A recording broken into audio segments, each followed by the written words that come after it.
Welcome sa Dries TV. Kung interesado ka sa ganitong news, huwag kalimutang isubscribe ang ating YouTube channel. Maraming salamat! Welcome po ulit sa ating panibagong update tungkol kina Kim and Paolo Abilino. Sa bawat update natin, tatalakayin natin ang mga pinag-uusapan sa mundo ng social media tungkol kina Kim and Paolo Abilino. Kaya naman kung hindi pa po kayo nakasubscribe dito sa ating channel nako, i-click nyo na po yan and isama nyo na din ang bell button. So, ayun, welcome back again sa YouTube channel mga ka-Kimpaw, and sa update natin ito, ang pag-uusapan natin ay tungkol sa mga importanteng kaganapan kina Kim and syempre kay Paolo Abilino. Pero bago po ang lahat, maraming salamat sa patuloy na pagsuporta at pagsubaybay sa mga daily update natin. Kaya naman bilang pasasalamat, narito po ang mga napili nating komento patungkol yan sa naging previous update natin. Unang komento mula po ito kay Ginang Bernadette Quirino. Sabi niya, tama ka dyan Miss Dries, Kimpaw sapat na sila ang nagbibigay ng saya, anti-aging ang Kimpaw sa buhay ko. Bilang isang senior, exceeding talaga ang nararamdaman ko. Halos sila lang ang pinapanood ko sa YouTube. Paulit-ulit kong pinapanood ang kanilang tambalan sa May Level Make It Disappear, What's Wrong with Secretary Kim, kaya lang putol-putol ang episode Miss Dries. Baka naman, thank you, I love Kim Pao. Maraming salamat po sa komento, Ginang Bernadette Quirino. Actually, ang pagkakaalam ko lamang po sa What's Wrong with Secretary Kim ay by BU lamang po. Andun po yung kompleto at sunod-sunod na episode po ng What's Wrong with Secretary Kim.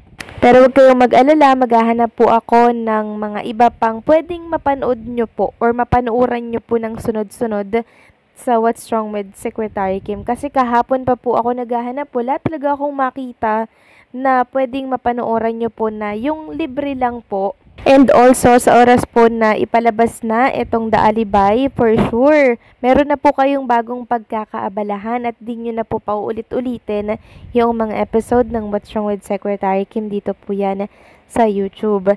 And tama po kayo, anti-aging natin si Kim and Paolo Abilino. Diba, lalo na po sa mga seniors natin dyan na talaga namang ang happy pill po ay si Kim and Paolo Abilino. Kaya mas magiging masaya kayo sa update natin ngayong gabi. Alam nyo kung bakit? Mamaya, meron akong good news sa inyo. Okay? Maraming salamat sa komento, Ginang Bernadette Quirino. God bless po sa inyo and mabuhay kayo. At ang pangalawang komento naman ay mula po kay Ginang Norma Dayag. Sabi niya, Dries, pupunta na naman sila sa Vancouver, Canada sa October 18. For sure, di na naman makikita si Kimi sa Showtime. Miss na namin siya sa Showtime. If ever napupunta silang dalawa, sana'y sabay na yung flight nila para happy silang dalawa at may mag-alalay kay Kimi. Antayin namin kung sino-sino ang pupunta at nalaman ko na isa si Gerald Anderson na pupunta. Sana'y huwag ihiwalay si Kim kay Paolo at huwag pagsamahin sa flight si Kim at Gerald kasi ayaw namin nagagawa ng issue itong mga bashers na ikakasira ng Kimpaw. Basta kami Kimpaw lang at naniniwala kami na sila na. God bless them both. Maraming salamat sa komento, Ginang Norma Dayag. Yes, October 18, nasa Vancouver, Canada naman po si Kim and Paolo Abilino, and hopefully nga sabay po yung kanilang flight, unlike nitong nakaraan, 'di ba? Na talaga naman pong pinaghiwalay, 'di ba? So ang gusto kasi ng mga fans, sabay nilang makikita at magkasama nilang makikita na sasalubungin si Kim and Paolo Abilino sa airport sa ibang bansa. Pero hiwa-hiwalay po mga Kimpaw, kaya nawala po yung thrill, nawala po yung kilig. Tungkol naman po kay Gerald Anderson, wala naman po kayong dapat isipin doon, Ginang Norma Dayag, dahil alam naman natin si Paolo Abilino, 'di ba? Todo po ang bakod niyan kay Chinita Princess. And yung mga bashers naman na todo-todo ang paggawa ng issue dyan para sirain si Kim and Paolo Abilino, deadman na lang natin yan as long as alam natin kung ano po ang totoo kay Kim and Paolo. Huwag tayong maapekto dyan, okay? Bashers lamang sila at kasama naman po talaga sa buhay ng isang public figure yung mga pambabatikos, paggawa ng mga bashers ng kung ano-anong kwento tungkol sa kanila. Kaya be happy lang tayo, huwag tayong paka-stress at magpa-apekto sa mga bashers na yan, okay? So maraming salamat sa komento po ninyo. God bless at mabuhay kayo. So yun na nga, pag-usapan na natin itong mga balita na nakalap natin sa gabing ito at unahin natin itong binahagi po ni Chinita Princess sa kanyang Instagram account. Yes, ito po ay promotional video para po sa Bill Is na kung saan malapit na po palang mag-8 birthday. Kaya meron po silang mga pinopromote na promo doon na magra-run September 1 today to 30 po ng September 2025. Samantalang eto na nga, pag-usapan na natin yung good news. Huwag na nating patagalin pa ito, 'di ba? So kahapon, 'di ba, kung ano-ano po yung lumalabas na mga bali-balita na si Kim Chiu daw ay nasa Scotland, si Kim Chiu daw at Paula Avellino ay nagpunta at ginala si Aki. Yan, ang dami pong lumalabas na balita. Pero ito, meron tayong nasagap na balita. Ngayon lamang kung nasaan si Kim and Paula Avellino. Nasa London pa rin po sila, mga kakimpaw. Kasi may isang sales lady po na nakapagpa-picture sa kanila sa isang mall. So si Kim and Paula Avellino po pala ay nagsha-shopping sa isang mall dito po sa London. At makikita nyo nga po, mga kakimpaw, yung picture na nasa screen po ninyo. Dala-dala ni Paula Avellino yung lens, yung camera na plinex niya po noong nakaraan.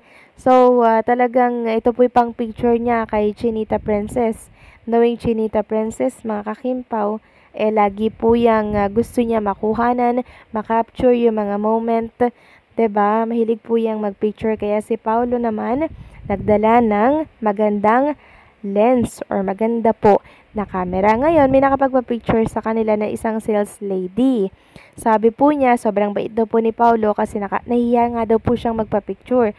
Kaso si Paulo yung nag-insist na gusto mong magpa-picture sa amin. Kaya nagkaroon po siya ng picture doon sa sales lady together with Chinita Princess. Sabi nga po dito, my daughter worked in a well-known clothing line in London and she assisted Kim Pao in doing the shopping in the store where she was working. Nahihiya daw ang anak ko na magpa-picture pero si Paula Avellino pa daw ang nag-offer kung gusto niyang magpa-picture sa kanila. Napakabait daw nilang dalawa. So ayan, mga kakimpaw, another compliment na naman for Kim and Paula Avellino, and talaga namang napaka down to earth nito. Hindi niyo po mapipil na pangkaraniwang tao lang kayo pag kasama niyo po or kakasalumuhan niyo si Kim and Paula Avellino. Talagang tinuturing kayo na, alam niyo yun, parang kaibigan, katropa, 'di ba? Ganyan po si Kim and Paula Avellino. Hindi po kayo may ilang sa dalawa. So ayan po ang pruweba, mga kakimpaw, si Kim and Paolo magkasamang nag-shopping sa isang mall, tapos namimili sila sa isang sikat na clothing line dito po sa London. So, ayan, mga kakimpaw, I'm sure sobrang saya na naman ang lahat. And sana mahimbing po ang tulog ninyo, mga kakimpaw, sa nakaka-good vibes na update natin. So, enjoy lang kayo dyan, Kim and Paula Avellino. Dito lang kami at masaya sa mga paggala at moment ninyo sa London. So, anong sinyo dito, mga kakimpaw? Please comment down below.